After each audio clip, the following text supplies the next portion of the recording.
Welcome to the Growth Through Adversity podcast, where men are forged, not coddled. Here we dive deep into the path of true transformation in pursuit of physical, mental, spiritual, and temporal growth. We talk training, nutrition, business, mindset, and spirituality. We embrace strength and we loathe ease. We reject weakness in every form and cultivate power, the will to power itself. This is the rebirth of modern man. Raw masculinity, tempered by reason, virtue, and right action, because nothing of value is earned without sacrifice. Let's begin our apotheosis together.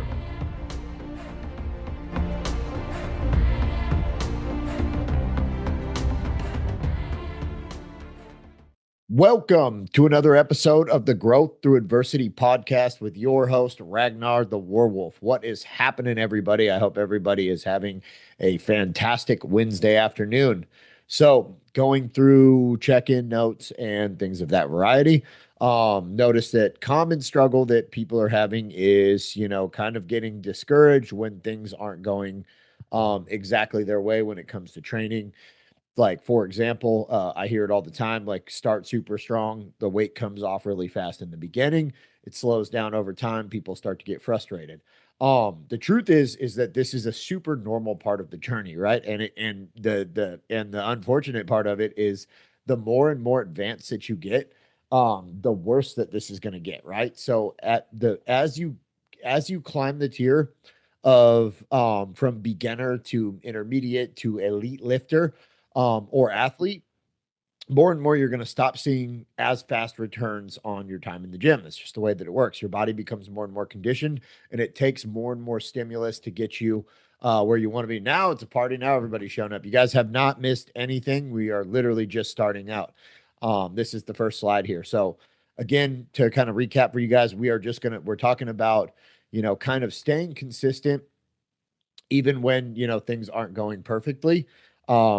And as I was saying, like, this is something that's going to happen more and more as you kind of climb the ladder from beginner to intermediate to more advanced lifter. Your progress is going to get slower and slower over time. It's totally normal part of the journey.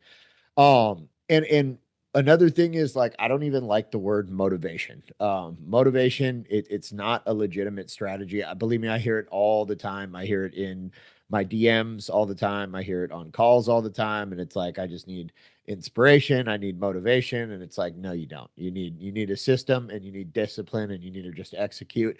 And the reason being is that motivation it's a feeling, it's an emotion, right? And because it's a feeling and because it's an emotion, we don't have a lot of control over. These things are dysregulated. So some days we're motivated, we feel great. You know what I mean? Going to the gym, we're excited about it, like we're pumped up, we're ready. Other days we sleep like shit, we feel like shit, we just don't want to go. But we go anyways. That's discipline. Discipline is something that you control and that you can train, you can cultivate. Like a muscle, you can make it stronger and better over time. So, like, I know everybody in this group today there's been a time where there was a hard thing that you had to do, and you didn't just not do it because you weren't motivated. You fucking did it anyways, right? And your training has to be the same way. If you can just apply that same principle that you apply at work and in other areas of your life to the gym. And the cool thing is that you'll then get better at it in the gym, and you'll be able to translate it to those other areas of your life as well. So today like I said, we're dismantling the motivation myth, and we're replacing it with something you can control, which is discipline, systems, and structure.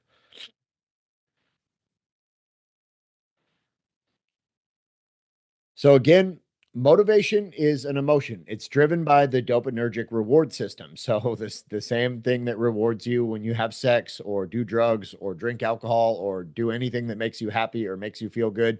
It's your dopaminergic circuitry. It's there in your brain to reward you for the things that your brain perceives as necessary for survival or increasing your likelihood to survive and reproduce is the origins of that circuitry. We've kind of hijacked it with sugar and drugs and all kinds of crazy stuff in modernity, but there's a reason for all of this circuitry. It's neurobiology. It's not a weakness. Motivation is driven by, again, it's driven by neurobiology. Your brain is literally designed to pursue novelty and pull back when returns feel distant. So in plain English, like you're gonna feel motivated about starting. You're gonna feel good about starting. It's like it's a new journey, it's novel, it's like a new relationship, it's exciting. And your brain is going to reward you for that through this dopaminergic circuit. And but what's going to happen is your brain doesn't necessarily naturally reward you for the sustained effort, right? So that's why a motivation evaporates after the first couple of weeks, literally of anything. Relationships are the same way, you know what I mean? And then it becomes you have to make an effort and you have to continue to work at it because you know the circuitry in your brain is no longer rewarding you for every second of the day just because it's new. Not to say that it's not rewarding in its own way and in different ways. You just kind of have to tap into that. So what kills people is that, you know, something like, so this, you know, dopaminergic reward circuit starts to peter off and then something happens, whether it's like the holiday funk, you hit a plateau, you get sick, you know what I mean? And you have to take a week or two off from training.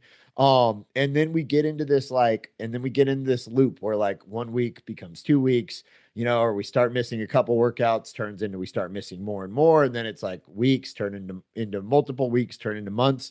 That is the true enemy. I've done this for a very long time, and I've watched that derail more people than anything else. So that is what you have to be ever vigilant for because it's there. It's I mean it is the story that 90% of people that can't get in shape tell, right? Is like, man, I tried and it just, you know, and then I fell off and I got busy and other things happened and it just didn't work. So that's the battle right there, right?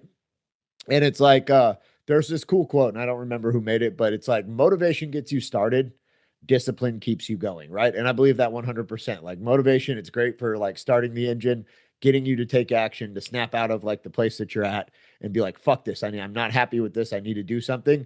But it's not gonna be there for the whole journey. Trust me, it's not there for me all the time. There's some mornings where that alarm goes off at 0400 and I'm like, fuck that. Like there's nothing I want to do less than get out of the bed and go to the gym.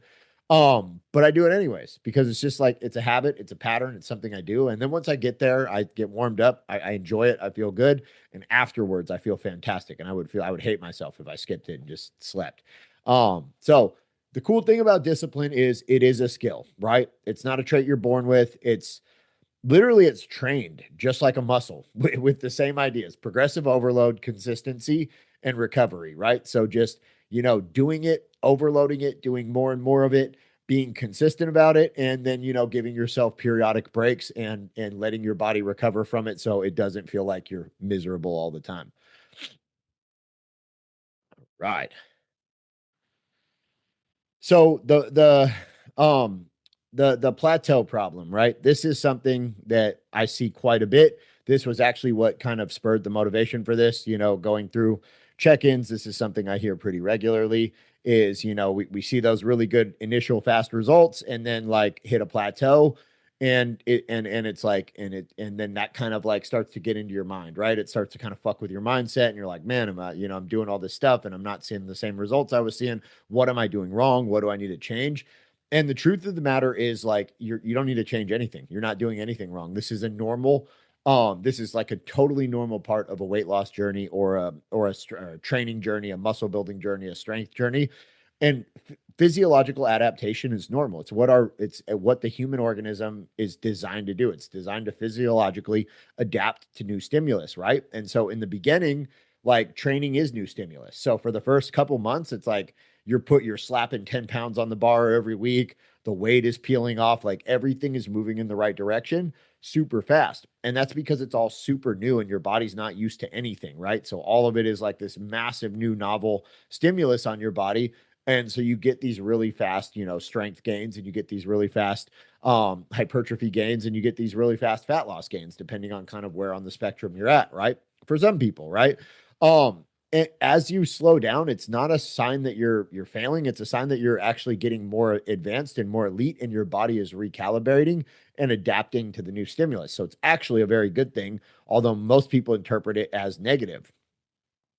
So it's like, you know, I can't stress it enough. Like as a beginner, you can expect to, you know, add 5 to 10 pounds to the bar every week. You know, you have this really fast progress. 6 months in, you're going to be fighting to put a pound or two on the bar. You know what I mean? Over the course of a month, a year in, 2 years in, you're going to celebrate a 5 pound PR over a quarter. It gets more and more like, I spent almost I spent almost 2 years trying to go from 305 on the bench press to 315. So, you know what I mean? And that's with the right training, the right nutrition, the right, you know what I mean? The right everything, the right recovery.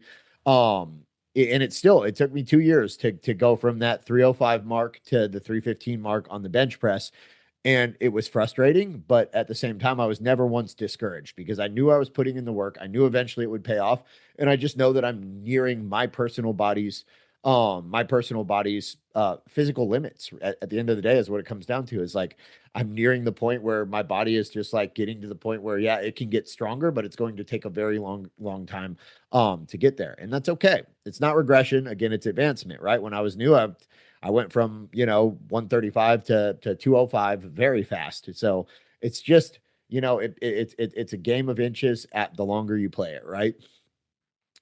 And there's a ton of research. I won't go into all the studies about it, but there's a ton of research that supports it. And it's just something you're going to have to deal with, right? Physiological adaptation is a normal part of the game. So don't keep measuring yourself against your day one metrics.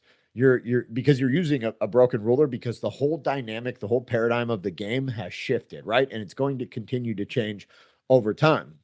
I can't tell you enough that advanced athletes, they don't have faster progress. They just have a higher tolerance for slow progress, right? Like I said, as you get higher and the more elite you get at anything, the slower the returns are going to be. So just, really anchor onto that. It's not about having slower progress, or it's not about having faster progress. It's the people that have a higher tolerance for slower progress are ultimately going to go further than the people that just see the fast results and are like, oh, cool, cool. And then when they peter off, they just give up, right? So be in that first category because the results are going to be slower over time.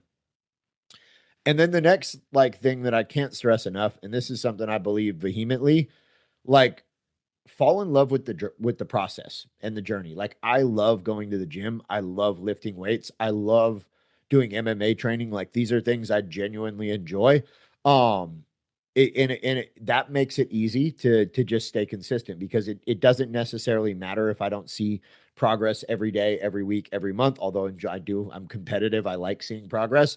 But at the same time, like I just like going to the gym. I like lifting weights. It makes me happy. It helps me process other things in my life that are stressful and frustrating. It's kind of my time away from people and from, I can just put my music in and I just enjoy that process. You know what I mean? And like, but that's something that's learned. I don't know necessarily if I always loved it, but it's something that over time it's became more and more a part of myself, more and more like an escape from other things. So if you can not focus on the destination and instead focus on the journey, on falling in love with the journey, you're going to walk farther. The person that loves to walk just walks further than the person that has a destination in mind, right? And quite literally, like every elite athlete, everybody operating at a high level of anything, you know what I mean? They have learned to fall in love with the process, not the destination, because they're parts of the process. And that doesn't mean you have to love every single part of the process. You're not gonna, but you have to love the process overall, and you have to really enjoy it because like it because that's the only way that you're going to stick with it over time, right? It's like if you're just also there is no destination with something like this. Like you get to one destination and all it does, you hit 315 on the bench and now it's like, oh well, that's cool. Now I want to hit 335. You know what I mean? A lot of people can bench 315. How many people can bench 335? How many people can bench 405? And there's no reason to it. It's just once you hit one destination, it just opens up the next five, and then once you hit those, they open up the next five until eventually, your body starts to go the other way and and then it becomes like a maintenance thing, then, and you can enjoy that too, of like slowing down, winning slowly, losing the war to time slower. I almost said winning the war to time, but nobody does, but losing the war to time slower and more on your terms. So there's like really cool, there's all kinds of really cool, people have been writing about falling in love with the journey since the beginning of time. The journey itself is my home. That's Matsu Bacho. Waste no time, no more time arguing about what a good man should be. Be one. That's Marcus Aurelius. These are all kind of alluding to the same thing we're talking about here, which is just learn to love the process, learn to love the journey, and just do it. Just do it and learn to like it over time. And you're going to make it so much further than people that are just hyper focused on some singular destination that once they reach that destination, they're going to realize it's irrelevant anyways. And it just opens the door for a bunch more destinations. And then number 5 here, building the discipline system, practical implementation. So I'm big on giving you guys like things that you can practically implement. I don't like just giving you theory. So this is kind of like the practical side of it, right? So number 1, discipline is built on identity, not outcomes. So what that means is don't focus on the outcome. Don't say I'm trying to lose weight. Think in your head instead that I'm someone who trains and eats right. Now, this has been something that has been a game changer with me of just reframing that. Don't focus on the outcome, focus on the identity. You know what I mean? And then, the outcome follows. If you become the person, if you imbue that identity, the outcome will follow. So that's been something that has personally helped me. Um, and then like also, goals are great. Goals, we need goals. We need to set goals regularly, but we also need to have the systems that determine that you actually get there. So building a repeatable system is the key. Whatever routine this is that makes it work in your life with meal prep, with training, with, you know what I mean, with all of these things that you need to do, you have to create some kind of repeatable system that you can do for a very, very long time. This is going to be personalized to you. I have my own. You know what I mean? I am a get up at 4 o'clock in the morning and go to the fucking gym guy, because if I don't do it then, I'm probably not going to do it throughout the day because I'm going to get super busy. Right now it's 5:20 and I'm nowhere near done working. And there is absolutely no reality where after all this shit, I'm going to the gym. It's not going to happen. I just know myself. I'll just say, fuck that. I'll do it tomorrow or whatever. But if I get up at 4 o'clock in the morning, although I don't particularly love getting up at 4 o'clock in the morning, I can get back and I'm done by 8 o'clock and I'm at my desk working by 8 o'clock and I feel really good about that. And then my evening's also open to spend with my wife, which is another important part of why I don't want to go to the gym at 5 p.m. Plus, I can't stand people. There's so many fucking people in the gym at 5 p.m. It is like a jungle in there. So also remove the friction from the process. So anybody in sales, so there's a principle in sales that you want to have the minimal amount of friction from point A to point B. So if a customer walks into your shop, you want to have the minimal amount of friction between them grabbing a product and walking up to the register and buying it. You don't have them go to another desk and remove the tag and go to this desk and stamp something on it, like, because people aren't going to fucking do that because we have the attention span of gnats. So the minimal amount of friction from point A to point B increases sales. Amazon is a master at this. They added a single button 4 or 5 years ago, where instead of adding it to your cart, you can buy now. You can get onto the product, you can hit buy now. That increased their revenue by like 40% because it removed the friction of putting it in the cart, going to the cart, looking at the cart and saying, hey, am I really going to spend $300 on fucking socks and underwear on Amazon or whatever dumb shit we buy on Amazon? I buy some dumb shit on Amazon. And it made it to where they can just hit buy now, buy now, buy now. And that increased their fucking revenue by 40% because they reduced that tiny little bit of friction of having to go to your cart. So the same thing applies to your fucking training. Don't make it this super high friction process. Don't, have to go home after you're done with a super long, stressful day at work. And then, the wife's asking you a million fucking questions. Your kids are asking you questions. You got to pack your gym bag because you didn't pack it. Then you're just going to be like, fuck this. I don't want to go because you added too much friction to it. So pack the gym, pack your bag the day before, have it in your car, go right from work to the gym, whatever it takes to reduce the friction in your own process. Reduce the friction in the process and you will be more effective at the process, right? And then accountability over inspiration. So again, inspiration, it's just like motivation. It's external, it's inconsistent. Accountability is structural, right? And whether this is a coach, you know what I mean, somebody that's going to hold you accountable, whether it's a training partner, a logged protocol, accountability looks very different for very different people.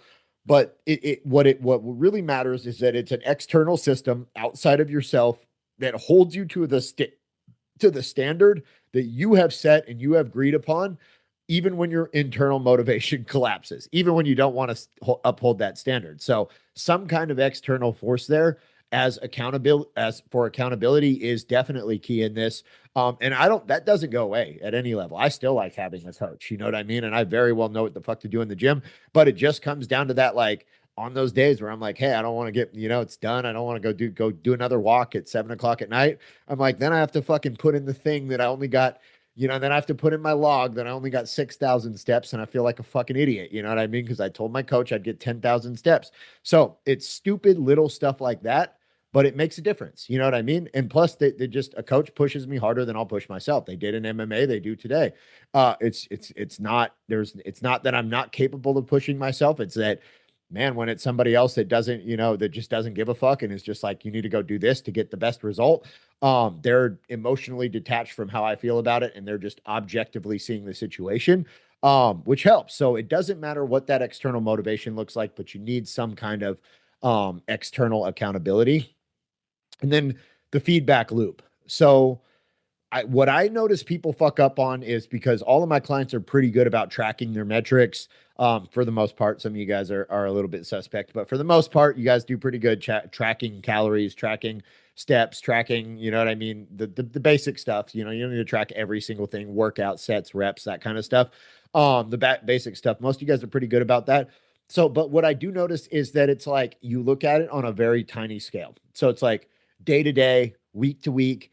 And I see this in, like, I do a business coaching too for one of the big organizations online, and I see that in a lot of the newer coaches on there too. Is that like they get caught up in the week or the month, and it's like, well, what did your revenue do over the last quarter? You know what I mean? Oh, it went up 30%. So you're growing quarterly. Okay, cool. Well, that's a much healthier metric. Of course, you're gonna have good months, you're gonna have bad months, you're gonna have bad weeks, you're gonna have good weeks. Don't fucking panic every time you have one or the other. Absolutely same goes for fitness. Look at it on a bigger time horizon, zoom out. That's what I always tell people, zoom out. Where were you when you began compared to now? Where were you a year ago? Where were you 2 years ago? Use those longer time horizon frames of reference to look at things. And I promise it will put things into a whole different perspective. Like, literally all you have to do is zoom out and look at where you were a year ago compared to where you're at now. And you're going to feel a whole lot better about the progress that you're making. So zoom out. Don't get caught up on the day to day. That shit fluctuates. I also noticed that with weights. Like, oh my god, man, weight fluctuates. It goes up, it goes down. Mine does it. Some days I'm 195, some days I'm 190. So, that's normal. What I want to watch is either a trend. If I'm trying to build, am I slowly trending up? Sometimes I'll dip down, sometimes I'll go up. If I'm trying to cut, am I slowly trending down? Over time. We're watching trends over the course of weeks and months. It is a much healthier metric.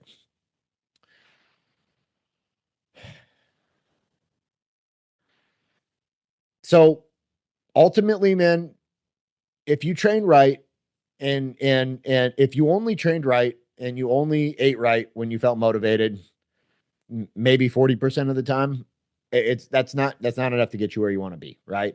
It's not enough. You got to do at least 80. You got to do at least 75, right? So that's like a hobby. In fighting, we used to call those guys weekend warriors. They'd come in and like train on the weekends, but they weren't like really, they didn't want to fight. They weren't taking fights. They weren't actually serious about it.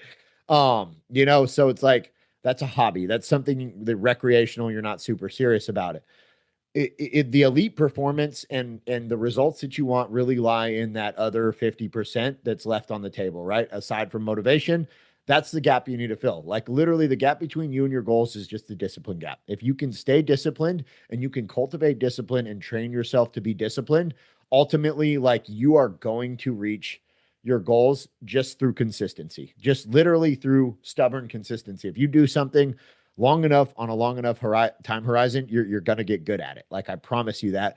And you're going to make progress, and you're going to get where you need to go. And you're going to figure out what works for your body. And you're going to figure out all the little ins and outs and the little idiosyncrasies and go through all the different phases and cycles. And, there's a lot that goes into transformation and changing and long-term health and longevity and bone density and muscle building and all the things that we're trying to cultivate here. So yeah, like, that's the gap you need to focus on closing, is that discipline gap. And I'm not calling anybody out here, like literally my client, you guys are fucking awesome. And you guys are super consistent. You're on a new journey. It's a new process for a lot of you guys. You know what I mean? Or you've started and stopped, and but you haven't had like good, consistent, long-term training for a long time. So just telling you from experience, having worked with hundreds and hundreds of men, what I have seen over the years is that closing that discipline gap and just making this something that's just like a habitual pattern and just part of who you are, is going to be like, and sticking to it long term, not just the first few months, when it's new and exciting, but like really grinding it out year in, year out, and just making it a part of your life. That's where the real glory lies, man. That's where the real benefit lies. So, um, that's all I got. My little TED talk here. I'm gonna unshare my screen, and if anybody has any questions, you are free to unmute yourself and ask. It doesn't have to necessarily be about this. It can be about anything. But yeah, I'm here. I'm here. I'll hang out here for a couple of minutes. See if I got any written questions over here too. Sometimes these guys drop.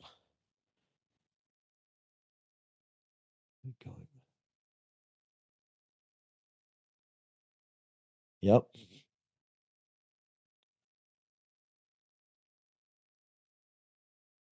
On and off forever. Yeah, I got one guy here said he's been on and off forever. That's unfortunate, man. It's actually super common though.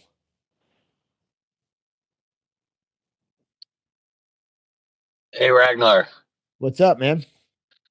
much. How you doing tonight? I'm doing fucking fantastic.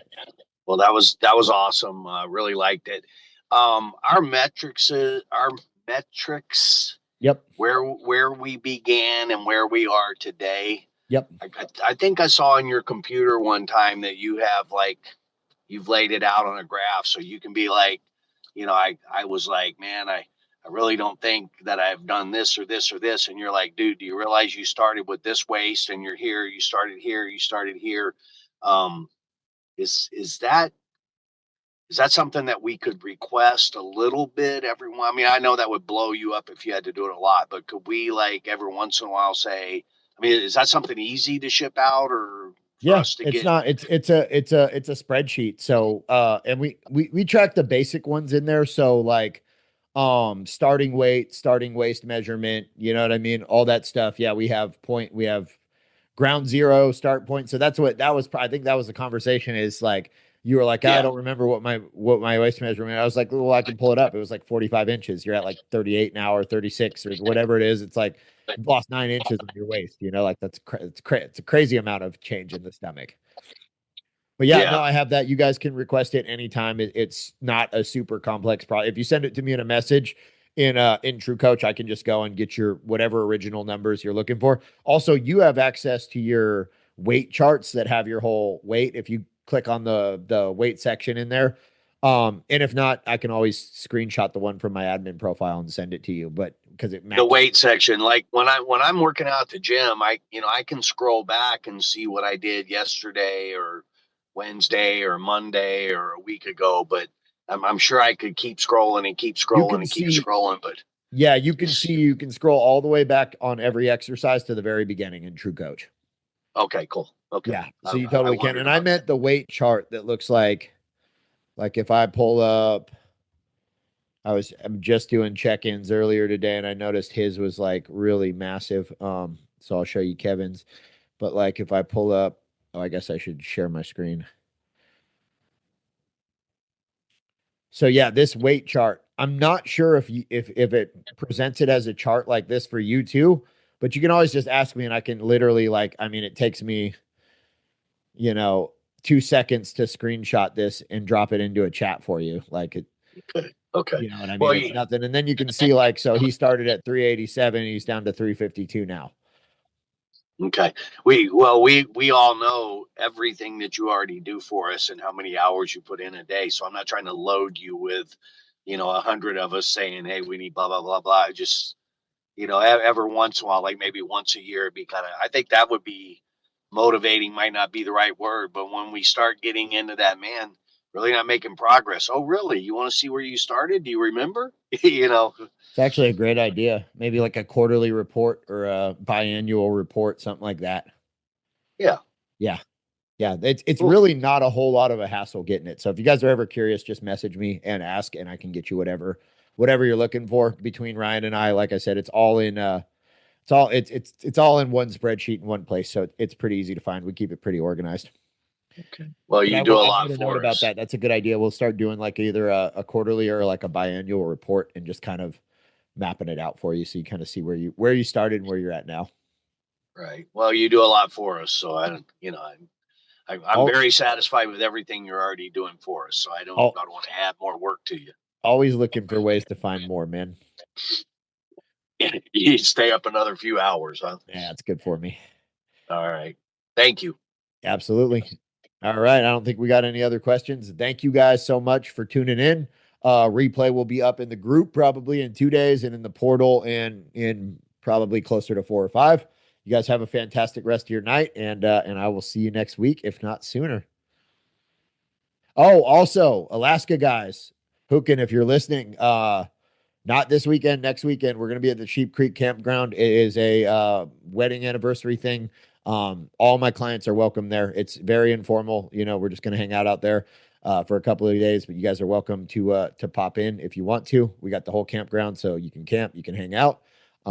That, like I said, invitation is open to anybody who wants to make it out. All right.